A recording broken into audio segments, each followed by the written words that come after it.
இது நம்பிக்கை மாணவர்களுக்கான வழிகாட்டும் நிகழ்ச்சி. கீ இன்வென்ஷன் சீரீஸ்ல இன்னைக்கு நம்ம பார்க்க போறது படகுகள் மற்றும் கப்பல்கள். இந்த படகுகள் மற்றும் கப்பல்களினுடைய கண்டுபிடிப்பின் முக்கியத்துவத்தை பற்றி விளக்குவதற்காக நம்மிடையே மூத்த பத்திரிகையாளர் திருஞானம் ஐயா அவர்கள் காத்திருக்கின்றார். வணக்கம் சார். வணக்கம் மார்த்தி. படகுகள் மற்றும் கப்பல்கள் இந்த கண்டுபிடிப்பு மனித வரலாற்றில் எவ்வளவு முக்கியத்துவம் வாய்ந்தது அப்படின்றத முதல்ல சொல்லுங்க சார். படகுகள் மற்றும் கப்பல்கள் பயணத்தை எளிதாக்கிய மிக முக்கியமான கண்டுபிடிப்புகள். சக்கரங்கள் நில பயன்பாட்டுக்கு எந்த அளவு முக்கியமோ அதே அளவு படகுகள் கப்பல்கள் நீர்வழி பயணத்துக்கு முக்கியம். உண்மையில் சக்கரங்கள் பயன்பாட்டுக்கு முன்பே படகுகள் கண்டுபிடிப்பும் நடந்துருச்சு. ஏன்னா இதுதான் யதார்த்தம். படகுகள் மற்றும் கப்பல்கள் போக்குவரத்து, வணிகம், போர், ஆய்வுகள் இந்த மாதிரி பல வகை பயன்பாட்டுக்கு உதவியுள்ளன. பண்டைய காலத்துல படகுகள் எப்போது முதல் பயன்படுத்தப்பட்டன? கிட்டத்தட்ட 10,000 ஆண்டுகளுக்கு முன்பிருந்தே படகுகள் பயன்பாடு இருந்திருக்கு. குறிப்பாக நெதர்லாந்தில் உள்ள பெசே கனோ, பெசே படகுங்கிறது தான் ஃபஸ்ட்டு படகு கண்டுபிடிக்கப்பட்டிருக்கு. முதலில் மனிதன் பயன்படுத்திய ஒரு படகு. அது கிமு 8200 சார்ந்த ஒரு படகு. கிமு 7000 ஆண்டு வாக்கில் மத்திய தரைக்கடல் பகுதியில் தோலாலான படகுகள் பயன்படுத்தப்பட்டதுக்கான ஆதாரங்கள் கிடைச்சிருக்கு. கிமு 6000 டு கிமு 5000 ஆண்டுகளில் மெசபடோமியா மற்றும் எகிப்தில் ஆறுகளில் தோல் படகுகள் பயன்படுத்தப்பட்ட ஆதாரங்கள் கிடைச்சிருக்கு. மிதக்கும் பாய்மர கப்பல்கள் எப்போது முதல் பயன்படுத்தப்பட்டன? பாய்மர கப்பல்கள் கிட்டத்தட்ட 5000 ஆண்டுகளுக்கு முன்பிருந்து பயன்பாட்டில் இருந்துள்ளன.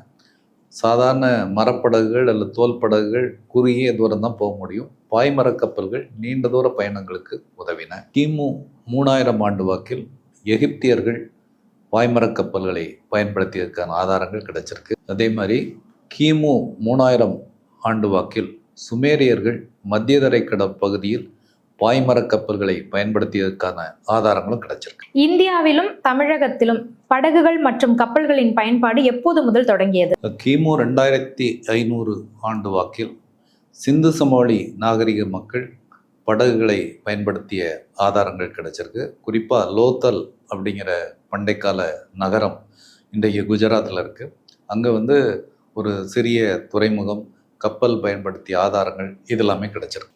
தமிழ்நாட்டில் படகுகள் கப்பல் பயன்பாடு பற்றி சங்ககால இலக்கியங்களில் நிறைய குறிப்புகள் இருக்குது. குறிப்பாக பட்டினப்பாலை, மதுரை காஞ்சி இது போன்ற இலக்கியங்களில் யவனர்கள் தமிழ்நாட்டுக்கு வந்து சென்றது பற்றிய குறிப்புகள் இருக்குது. சோழர்கள் காலம் கப்பல் பயணம் மேம்பட்டு இருந்த ஒரு காலம். அது கிபி 900 முதல் 1200 வரையிலான ஆண்டுகளில் தமிழர்கள் திரைக்கடல் ஓடியும் திரவியம் தேடும் ஒரு பண்பாட்டில் இருந்தனர். குறிப்பாக இலங்கை, மாலத்தீவு, கிழக்காசி நாடுகள் இங்கெல்லாம் போயிட்டு வர்றது மிக இயல்பாக இருந்தது. ராஜேந்திர சோழன் அவர் கிபி 1014 ஆண்டில் தென்கிழக்காசியாவை கைப்பற்ற கப்பற்படை அனுப்பிய தகவல்கள் எல்லாம் பதிவாயிருக்கு. காம்பஸினுடைய கண்டுபிடிப்பும் கப்பல்களில் அதனுடைய பயன்பாடும் பற்றி சொல்லுங்க. இன்றைக்கு சுமார் 1000 ஆண்டுகளுக்கு முன்பு, அதாவது கிட்டத்தட்ட கிபி 1000 ஆண்டு வாக்கில் சீனாவில் சாங் வம்ச காலத்தில் தான் காம்பஸ் முதல்ல கண்டுபிடிக்கப்பட்டு கப்பல்களில் பயன்படுத்தப்படுது. அப்போ வெட் காம்பஸ்ன்னு சொல்லுவாங்க.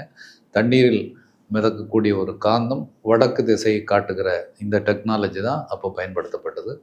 அது முக்கியமாக சீனர்களுடைய கப்பல் வணிகத்துக்கும் கப்பல் பயணங்களுக்கும் பெரும் வழிகாட்டுதலாக அது அமைந்தது. இந்த தொழில்நுட்பம் விரைவில் ஐரோப்பிய நாடுகளுக்கும் பரவியது. கிபி 13ஆம் நூற்றாண்டில் இத்தாலிய கடற்பயணி அமல்ஃபி அப்படிங்கிறவர் அந்த காம்பஸ் டெக்னாலஜியை இம்ப்ரூவ் பண்ணுறாரு. அதை ட்ரை காம்பஸ், அதுவரை வெட் காம்பஸாக இருந்ததை ட்ரை காம்பஸாக மாற்றுறாரு. ஒரு காந்த ஊசி ஒரு மையத்தில் சுழலக்கூடிய வகையில் அந்த டெக்னாலஜி இம்ப்ரூவ் ஆச்சு. அது ஒரு பெரிய தாக்கத்தை ஏற்படுத்திச்சு.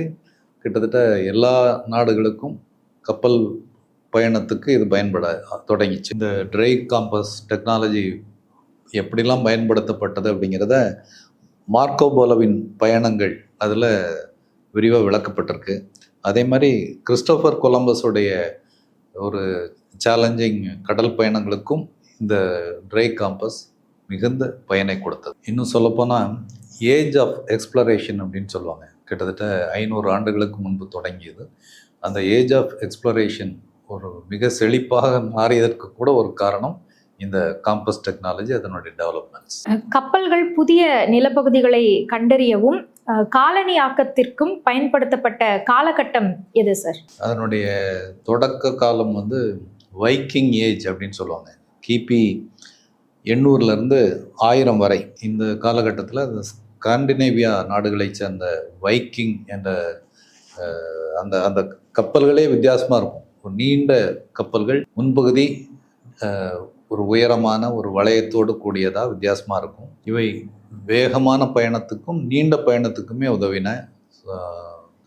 பல நாடுகளை வேகமாக சென்று தாக்கி கொள்ளையடிப்பது உட்பட இந்த வைக்கிங் வீரர்கள் ஒரு அச்சம் தரக்கூடிய ஒரு வீரர்களாக இருந்தாங்க. அது மட்டும் இல்லை, ஐஸ்லாந்து, கிரீன்லாந்து போன்ற இதுவரை அறியப்படாத பகுதிகளை கண்டுபிடித்ததும் வைக்கிங் வீரர்கள் தான். அது மட்டும் இல்லை, மிக ஆரம்ப காலகட்டத்திலே அமெரிக்கா வரை போயிட்டு வந்துட்டாங்க.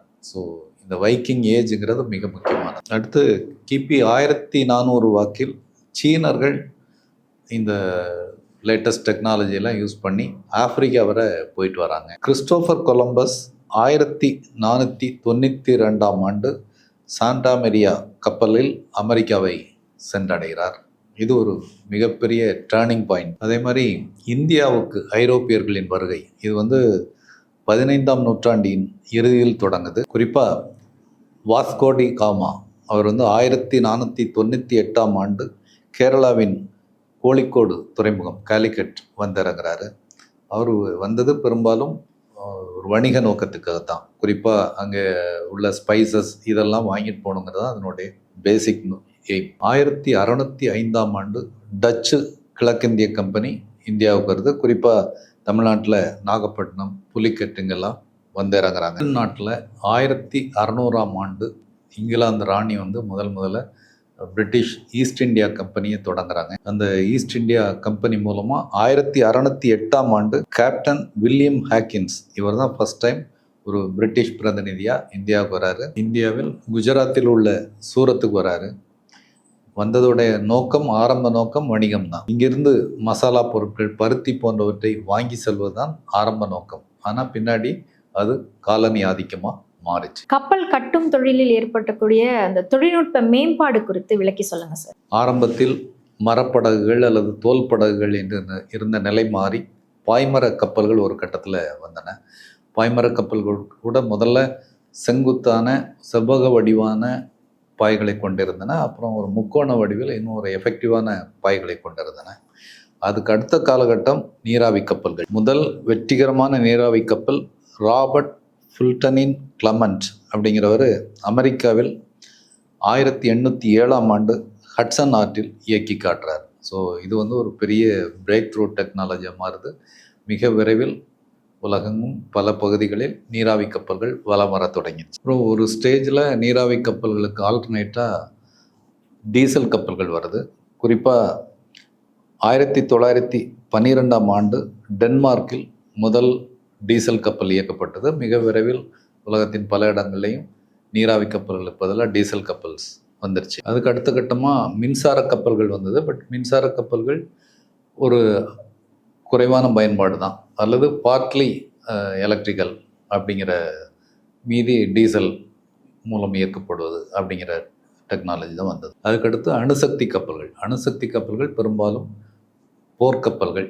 குறிப்பாக அமெரிக்கா போன்ற பெரிய நாடுகள் அணுசக்தி கப்பல்களை இன்றைக்கும் வைத்திருக்கின்றன. இதே போல் படகுகளில் தொடங்கி பாய்மர கப்பல்கள், அடுத்தடுத்த டெக்னாலஜி இம்ப்ரூவ்மெண்ட் தொடர்ந்து நடந்து வருகிறது. தற்போது பெரிய வகை கப்பல்கள் எத்தனை எண்ணிக்கையில் பயன்பாட்டில் உள்ளது சார்? பெரிய வகை வணிக கப்பல்கள் கிட்டத்தட்ட 1,00,000 கப்பல்கள் இன்றைக்கு உலகம் முழுக்க வலம் வந்து கொண்டு இருக்கின்றன.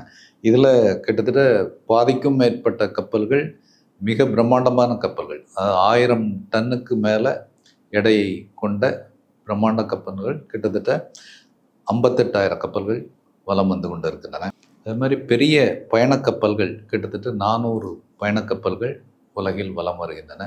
இந்த பயணக்கப்பல்களுடைய கெப்பாசிட்டி குறைந்தபட்சம் 2000 6,000 பயணிகளை ஏற்றி சொல்லக்கூடியது.